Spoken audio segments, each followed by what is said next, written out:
fashion, because of its impacts, and also because it's seeing the impacts of climate already happening in the supply chain in particular, in places where the impacts of climate are happening. We know that it's a critical issue for the sector to address. The challenge remains that lots of brands and companies and some suppliers around the table are really taking a lot of action, but we're not yet bringing everybody around that table. When thinking about the solution side of things, not just individual solutions, but looking at, is there an opportunity for the industry as a whole to be a solution to the climate crisis? Hi, this is Imran Ahmed, founder and CEO of the Business of Fashion. Welcome to the BOF podcast. It's Friday, August 13th. This week, the United Nations Intergovernmental Panel on Climate Change released a new report from the world's top climate scientists, warning that global temperatures will rise 1.5 degrees Celsius by 2040.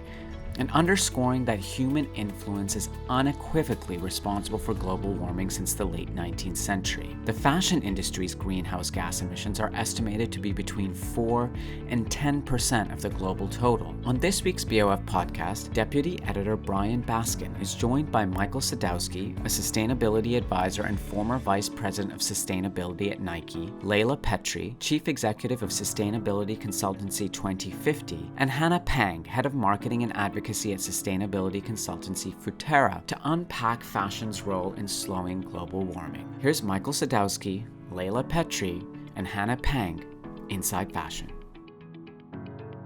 Michael, I'd like to start with you and get a little bit meta. Why is this fashion's problem to solve? I mean, let's say I'm Nike or Gucci and I look around and I say, I sell clothes, I'm not making cars, I'm not operating a coal-fired power plant. Why do I need to be thinking about this so urgently right now? Sure.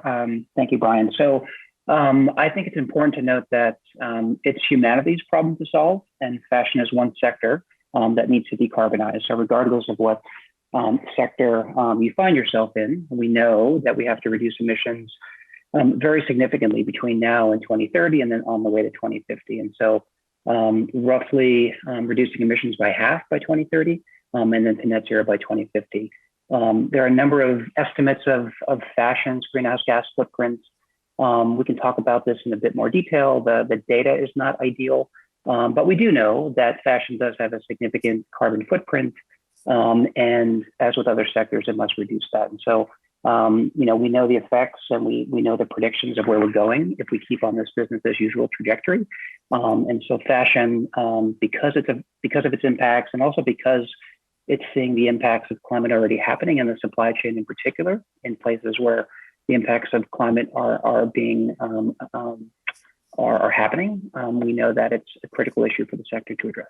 Thank you. And I'd love to get into the data question in a little bit. But First, Layla, on this more than almost any other issue we're talking about today, we hear a lot about the need for collective action for the industry to work together. And you've been involved in some of the industry's biggest efforts on this front. And I'd love for you to tell us how that's going first, how much progress has been made, and also why it's so necessary for brands to think of this as an industry problem as opposed to their problem as a brand.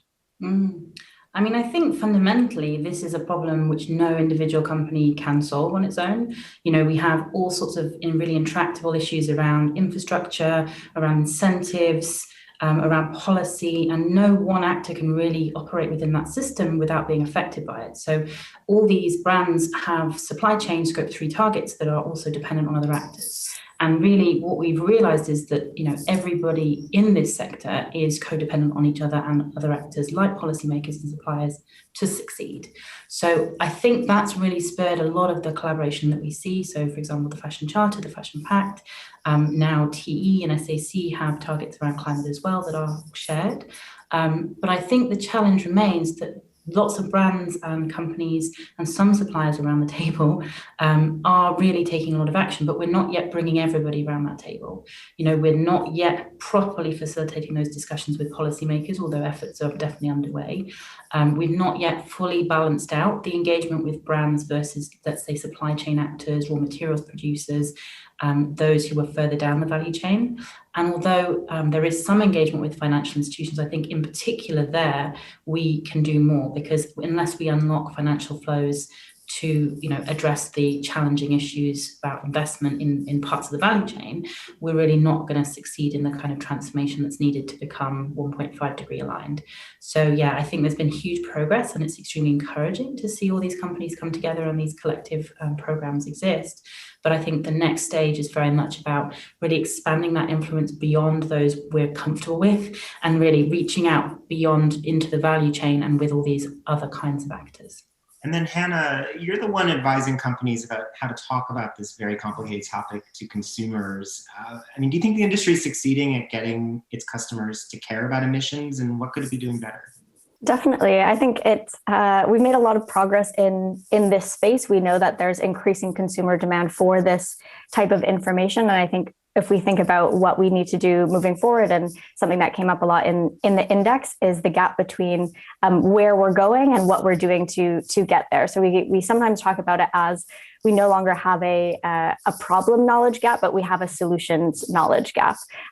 So we know the direction, we know the vision that we're going in, but now we want to know how are we going to get there, and consumers are increasingly interested. So I think we saw some really interesting examples of this in this past year with the Black Lives Matter movement. There was a lot of lip service to it, but consumers then wanted to know, okay, what are you actually doing? What are the actions that you're taking to be able to speak to that in a credible way. And I think it's the same with climate. We're seeing that with the youth climate movement. They're demanding to know what you're doing. And from some of the research that we've done at Futera, we've seen this increase massively over the past couple of years, especially with the rise of purchasing power for Gen Z. So, they're the ones who grew up with fake news. They want to know the information. They want the proof points. They want to know what you're tangibly doing to get there. And they want to be involved in the process as well. So also, how are you helping them be more sustainable as well? And earlier when we were talking, a couple of you raised the point that too much information can also be a problem, can almost be counterproductive to provide this deluge of facts and figures and different programs that different brands are working on. Why is that a danger, and how do you strike the right balance in communicating this? Yeah, I think from our perspective, it can be a form of greenwashing as well. If you're just dumping a huge amount of data out into the world that takes ages and ages to sift through, then that's not really helpful or useful for anyone, especially for consumers when they're not the experts in sustainability. They just want to know the impact of the thing that they're trying to buy from you, and to ensure that your actions align with what you're speaking to, so they can double check, okay, my values aligned with this company or this brand that I'm buying into. So at Futera, we often talk about the value of honesty versus transparency. So transparency can just, as I said, be this kind of dump of data and you consider it to be transparent. But honesty requires you to be vulnerable, to talk about where you are in the process, and to let people know if you're not tracking towards these targets, why aren't you tracking towards them, and what are you doing to get back on track? Well, and I think so. There's also probably a difference between point of sale communication and then just sort of general brand communication and narratives in the media.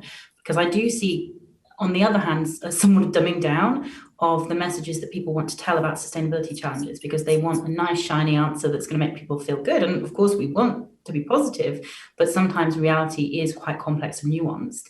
And the number of times I've written a very careful explanation for someone in a media outlet who's then gone, no, we just want 3 bullets and fluffy. And I think, we don't want to overwhelm consumers when they're trying to make purchasing decisions, because actually that's an emotional and kind of already complex decision. But I do think in the more general narratives we tell about sustainability at the global level, we should also try to be as open as possible about what is going wrong, what are the complexities, what do we still need to fix, rather than just trying to show, the good news all the time, because I think only then will we have brands saying truthfully where they're at on the journey. At the moment, if you say anything about where you're at on the journey, it can open you up to more criticism than saying nothing. So lots of brands and companies are just staying quiet because it's actually quite a safe strategy. So yeah, I think we really need to break that down a little bit as well, and just have much better proxies for that information, much better, cross-industry systems, much better ways of communicating that, but not forgetting the nuance and the realities that we're dealing with. And Michael, to bring you into this, you're a big advocate for science-based targets. Can you explain what that means, and I guess how that helps consumers and also people in the industry tell when a company is serious about reducing emissions versus just sounding like they're serious. Sure. So there's an initiative called the Sciencebased Targets Initiative. It's a collaboration between 4 global NGOs, CDP, WWF, WRI, and UN Global Compact. And in brief, they came together to bring clarity and consistency to corporate climate change target setting. Because maybe 5 years ago, companies were coming out with targets that were not really grounded in the right level of ambition that's required to stay within a 1.5 degree Celsius trajectory. And so essentially it's targets that are aligned with that trajectory. I think there are about 1,300 companies that are now committed. I think over 100 fashion companies. Increasingly, we're seeing more manufacturers get engaged. I don't think science-based targets are on the radar of consumers, to be totally honest. I think it's very much it's an industry thing. We're talking about it on this call and amongst ourselves. I think it's slowly getting out, but I think it is an important badge to judge whether a company is serious. As part of this, companies have to disclose their progress, which is a key part. And so, in theory, you should be able to look on a company's website or on CDP or on other platforms to see how a company is performing. So there's great ambition and great momentum, but I don't think it's yet a consumer play. I think it's showing up with policymakers, investors, and other stakeholders, but it hasn't made it to consumers just yet. I think the one part of targets that does tend to trickle down to consumers is the date attached to them. I'm often seeing 2025, 2030, even 2050 on some of these targets and some of these initiatives. And I'm curious, maybe a question for any of you who want to take it. How do we hold brands accountable over this long a period of time? And how do you hold consumers' attention for something that might play out over decades? Yeah, I'll just say, and then I'll let others chime in. The Science-Based Targets Initiative has a time frame requirement. So it says no sooner than 5 years, no longer than 15 years. And so this is why you'll see companies with different target dates. And so you may see 2025, you may see 2030.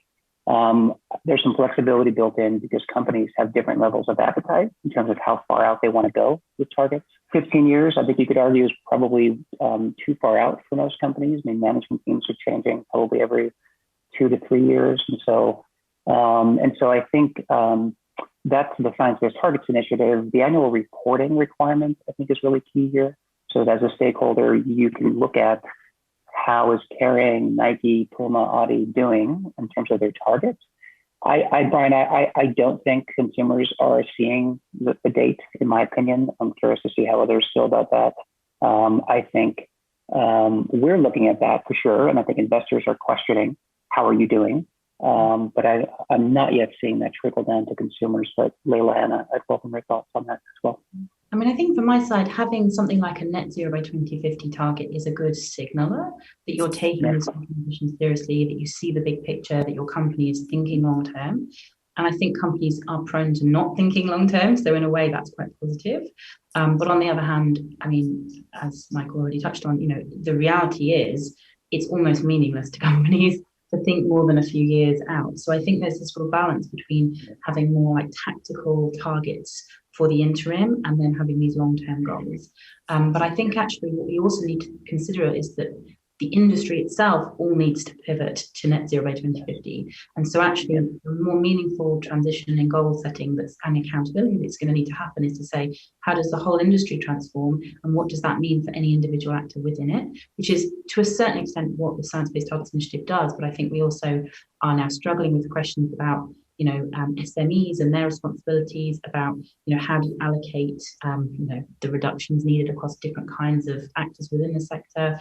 What are those hard to abate emissions versus stuff that just is annoying and costs you a lot of money, and how do we create a fair system that's also going to generate accountability? So I think especially around Scope 3 emissions, there's more work to be done for brands to really get them to that stage of ambition. And particularly, I think we struggle with growth as an issue in comparison to the sort of short-term or long-term goals.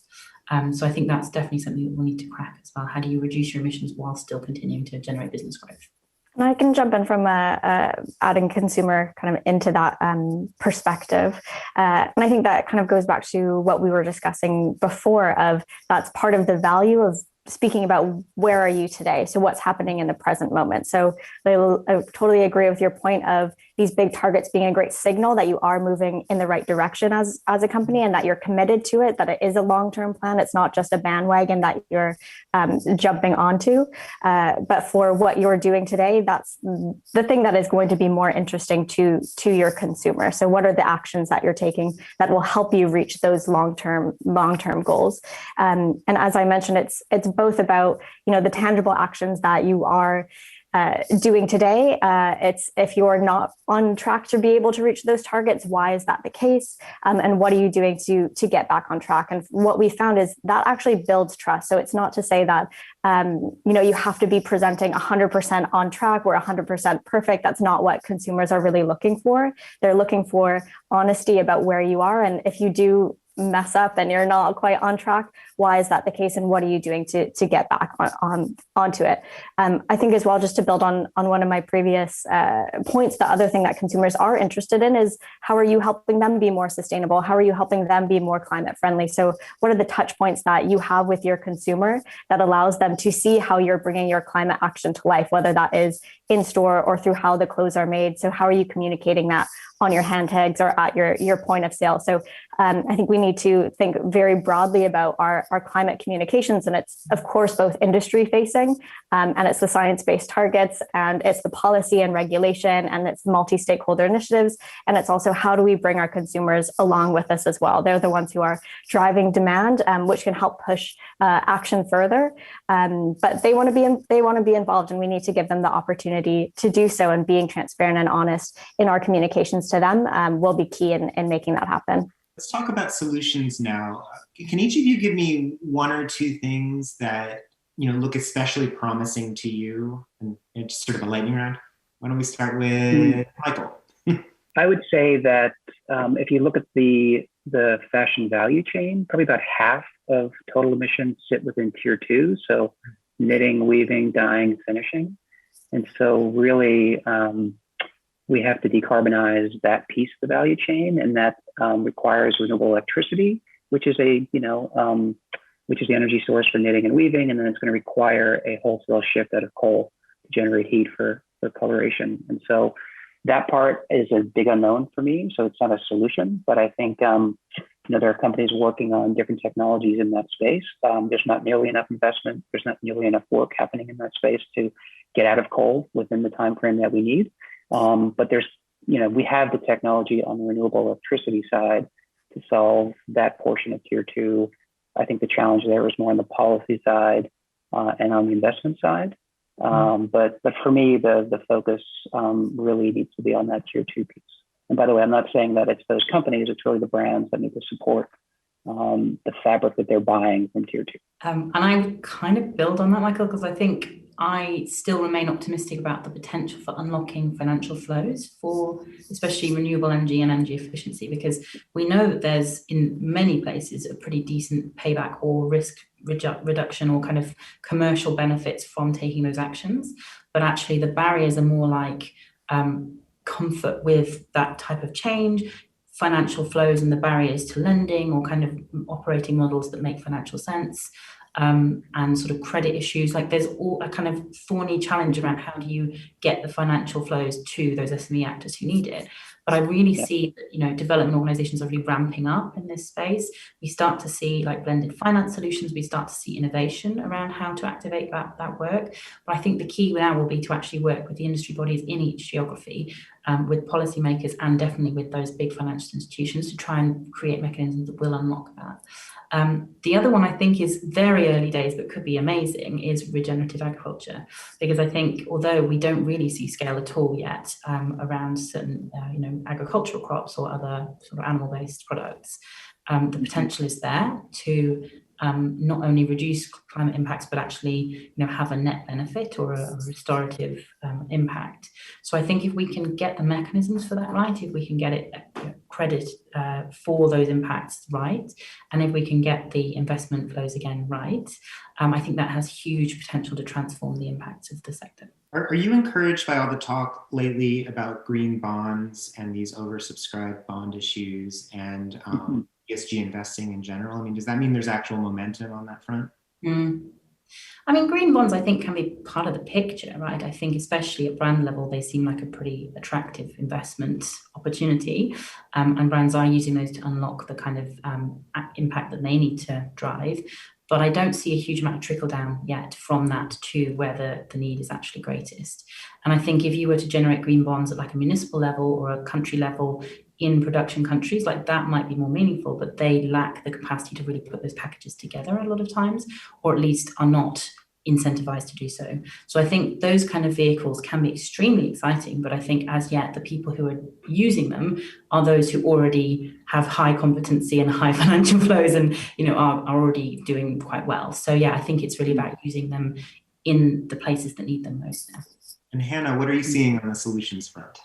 Well, first, just to say, building off of what Leila was speaking about, I love that reframing of, rather than reducing the amount of problems in the industry, how can we look at fashion as an actual solution to climate change? How can we shift our production and consumption in a way that is actually regenerative? So I think that's a really nice reframing when thinking about the solution side of things, not just individual solutions, but looking at, is there an opportunity for the industry as a whole to be a solution to the climate crisis? And then I think a couple other points, some of what we've been speaking about is with these multi-stakeholder initiatives, with industry-wide collaboration, there's a huge opportunity for us to level up the entire industry when it comes to climate action and sustainability. So I don't think we have to have an incredibly competitive approach and be kind of keeping our cards close to our chest when it comes to how we are becoming more sustainable as individual organizations. So I think the collaboration piece is a huge one in terms of how do we drive action at speed and at scale. And then again, to speak to the consumer side of things, I think what is really exciting for me, or that's something that I'm seeing as a signal, is consumers are asking companies to prove it.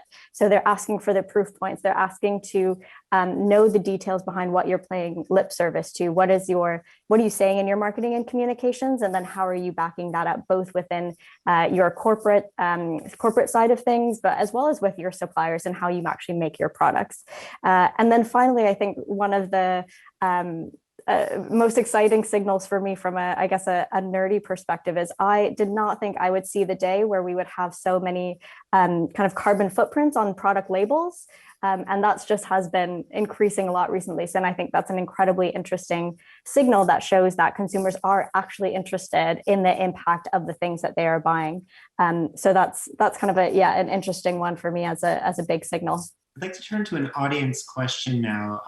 The most popular comment by far was about a particular solution that I didn't hear mentioned here, which was carbon offsets. Someone asked, is it a useful tool or an excuse to pollute? Anyone want to take that one? Well, I'm giving it 2.5 minutes. Sure Michael does as well. So, I mean, this is my particular opinion now. I think it has potential to be misused or accidentally misused, to be honest with you. And we spoke about this in our prep call. Like, companies in good faith can be like, oh, look, I've offset a whole range. And actually, that's not really endorsed by some of the world's sort of leading thinkers on this in terms of an approach, because it's just pushing the responsibility onto those that you're offsetting with. And I think offsets can be a very useful tool, but I think it's just about knowing exactly when they're appropriate. And actually, for me, a more exciting thing is to look at how to move beyond offsets towards funding action within the value chain that has measured GHG impact reduction that you can sort of potentially then account for either within your balance sheet or through new mechanisms that maybe are developing around sort of, they don't like the term insetting, but basically insetting, like how do you turn offsets into something that's relevant to your value chain? So I would say that's the most exciting part of the offsetting debate for me, is actually pivoting towards relevant impacts for your value chain and how you fund those. And I'll just add that the focus should be on reducing emissions. Exactly. Period. So that's what the science says. That's what the NGOs work in the Science-Based Targets Initiative. We must decarbonize all sectors at a much more ambitious pace. Offsets can help maybe take the rounding off of that, but frankly, we have to reduce emissions in a major way. So if a company has $1 to spend on an offset, they should put that dollar into some of the things that Layla just mentioned, right? Use that dollar to support research to get at coal. Use that dollar to help your manufacturers put solar up on their roofs. That should be the focus, not planting a tree or, buying a cook stove, et cetera. It should be on reductions. Yeah, agreed. And I think that's a huge opportunity for communications as well, to be able to explain what you mean when you use terms like this. So if you're using terms like net zero or offsetting, there's so many different types of offsetting. So what are you actually referring to? And I think that's something that brands and companies need to pay more attention to, because they are going to be asked more and more questions about this, because we are increasingly educated on the different types. So completely agree. We first need to aim for an absolute reduction of emissions, and then focus on offsets like carbon sequestration. And then, kind of figure out what's the level going down and down, but absolute reduction is definitely the first step. We're coming to the end of our time, but to conclude, I wanted to quickly go back to something Hannah said about cooperation and how brands need to set aside rivalries to address this. And I'm curious, how do we actually make that happen? How do you convince Nike, if they do find some way to operate more sustainably at a pretty low, manufacturing costs, to share that with a rival instead of keeping that for themselves, for example? I think brands mostly are quite excited to collaborate, as long as the structure's there to facilitate it and it's not a direct competitive advantage to each other. So you see a huge amount of cooperation, sharing of best practices with supplier engagement, sharing of technical best practices, funding things together, really wanting to collaborate.